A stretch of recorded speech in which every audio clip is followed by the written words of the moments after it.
ওয়ালটনের শোরুমে গিয়ে আসলে নিজেকে কন্ট্রোল করতে পারিনি। তো কি কিনতে কি কিনে ফেলেছি সেটা থাকবে আজকের ভিডিওতে। এত সুন্দর জিনিস দেখে আসলে আমি পুরাই পাগল। আমার এই জিনিসগুলোর উপর একটা দুর্বলতা কাজ করে। এগুলা জিনিস দেখলে আমার কিনতে ইচ্ছে করে। তো আসলে এরকম কোনো বাজেট ছিল না বলে কি কিনেছি সেটা থাকবে আজকের ভিডিওতে। ভিডিওটি খুবই ছোট করে আমি করেছি। আশা করি ভালো লাগবে, ধৈর্য সহকারে দেখবেন। এখানে অনেক সুযোগ সুবিধাও আছে ওয়ালটনে। এটা কোনো প্রমোশনাল ভিডিও না, আমি জাস্ট আপনাদেরকে শেয়ার করব। আর লোকেশনটা বলে দিই, এটা হচ্ছে চট্টগ্রামের পটিয়া বাদামতলে যে দ্বিতীয় তলা শোরুমটা আছে ওইখান থেকে। ভিডিওটির সাথেই থাকুন।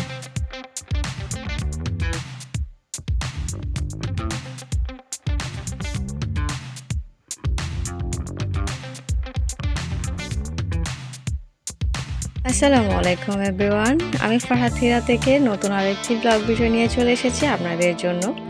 আজকের ভিডিওটি হচ্ছে একটু অন্যরকম ভিডিও। এখানে যে এতগুলো টাকা দেখতেছেন মনে করবেন এগুলো আমি শপিং করার জন্য। আসলে এগুলো হচ্ছে প্রত্যেক মাসে যে কারেন্ট বিল, ওয়াইফাই বিল, তারপরে আমার মেয়ের টিচারের বেতন, সব কিছু হচ্ছে আমি গুছিয়ে রাখতেছি আমার ছেলের ডাইপারের জন্য টাকা। তো এগুলো হচ্ছে আমার হাজব্যান্ডের থেকে আলাদা করে রেখেছি।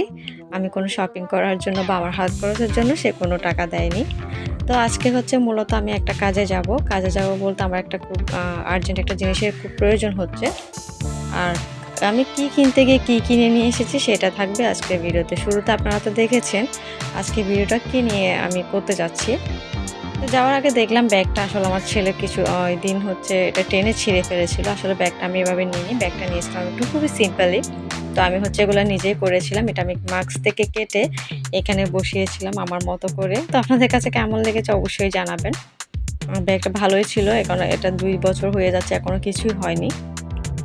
তো মিররগুলো আর হচ্ছে ওই যে স্মাইল ইমোজিটা আছে ওইটা হচ্ছে আমি লাগিয়েছিলাম। এটা ব্যাগে কিন্তু ছিল না। আচ্ছা যাই হোক, তো হচ্ছে আমি হচ্ছে আমার শাশুড়ি যেহেতু অসুস্থ, তেমন একটা বাইরে যাওয়া হচ্ছে না। কেনাকাটা তো কথাই প্রশ্নই আসে না। তো হচ্ছে আজকে আমি হচ্ছে আমার হাজব্যান্ডের একটু খুব বেশি জিনিস প্রয়োজন হচ্ছিল। মানে আমার শাশুড়িকে সবসময় তো আসলে লিকুইড জাতীয় জিনিস খাওয়াতে হচ্ছে। তো যার জন্য আমার ব্লেন্ডারটা মানে খুবই বেশি লাগতেছে, যার জন্য ছোট একটা জুসার কিনতে চাচ্ছিলাম। জুসার কিনতে গিয়ে আসলে মেয়েরা নাকি সবসময় মেকআপের জিনিসের উপরে আটকায়, শাড়ি, চুড়ি, জুতা, ব্যাগ এগুলোর উপর আটকায়। আমিও আটকাই না এমন কিন্তু না, আটকাই, কিন্তু ঘর সাজানোর জিনিস দেখলে আমি আসলে নিজেকে কন্ট্রোল করতে পারি না। তো সে এখানে কাছে, আমার এখান থেকে লোকেশনটা আমি কোথায় বলে দিচ্ছি। এটা হচ্ছে ওয়ালটনে। আমাদের যারা পটিয়া এরিয়াতে আছেন মানে তারা চিনবেন এটা। তো পটিয়াতে হচ্ছে বাদামতল, যেখানে নামলে হচ্ছে দ্বিতীয় তলায় হচ্ছে এই শোরুমটা পাওয়া যায়। তো ওয়ালটনে কি পাওয়া যায় সেটা আমি শুধু অনেক কিছু আপনাদের সাথে শেয়ার করব এই ভিডিওতে। তো আমি মূলত জুসারের জন্য গিয়েছিলাম আর ওটাও নিয়েছি। ছোট একটা জুসার নিয়েছিলাম। তো দেখলাম যে এটা আসলে ভালো কাজ করতেছে না, যার জন্য আমি এটা নিয়ে এসেছি। তো এখানে একটা জিনিস সুযোগ সুবিধা আছে, আপনি চাইলে কিস্তিতে নিতে পারবেন। তারপরে হচ্ছে কিস্তিতে নেওয়ারও কিন্তু একটা সুযোগ রেখেছেন ওনারা। আমার কাছে প্রাইসগুলো আসলে খুবই জানি না, মনে হয় একটু ভালোই আছে, যেহেতু এখানে একটাই শোরুম আছে আমার থেকে এদিক দিয়ে কাছে। তো আমি গেলাম আর কি। আমি আর জিনিসগুলো প্রত্যেকটা জিনিস দেখতেছি, যদি আমি খুবই আনকমফোর্টেবল ফিল করতেছি ক্যামেরা বের করে ভিডিও করতে। তো আমি তো এগুলা দেখলে আসলে নিজেকে কন্ট্রোল করতে পারি না। আমার কাছে ইচ্ছে করে যে সব কিছুই কিনে নিই। ওই যে তো মানি তো থাকতে হবে, মানি ছাড়া তো আর দিবে না। এই মগ সেটটা আমার কাছে খুবই ভালো লাগছে।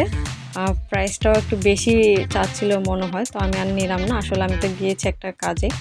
তো যেটা হয়, এটা কিন্তু জুসারটা কিন্তু ভালো পড়েনি। তো আমি কি করছি, এটাকে চেঞ্জ করতে গিয়েছি। চেঞ্জ করতে যাওয়ার পরের দিন আর কি। তো আমি হচ্ছে এটা চেঞ্জ করে আমি একটা হচ্ছে আমার ফ্রাই প্যান কিনেছিলাম। মানে এটা 1800 টাকা নিছে, কিয়াম কোম্পানির। দামটা কি বেশি হয়েছে আপনারা জানাবেন। যে পিঙ্ক কালারের যে ফ্রাই প্যানটা আমি দেখিয়েছি ওইটা কিন্তু আমার জন্য নিয়েছি। এটা আমি আসলে অনেক দিন ধরে কিনতে চাচ্ছিলাম। তো আমার কোনো প্ল্যান ছিল না আসলে জুসারটা, যেহেতু টাকা ওনারা ফেরত দিবে না। আর আমি ওটা ফেরত নিই নাই, আমি হচ্ছে 600 টাকাটা রেখে বাকি টাকাটা দিয়ে হচ্ছে আমি এটা কিনেছি।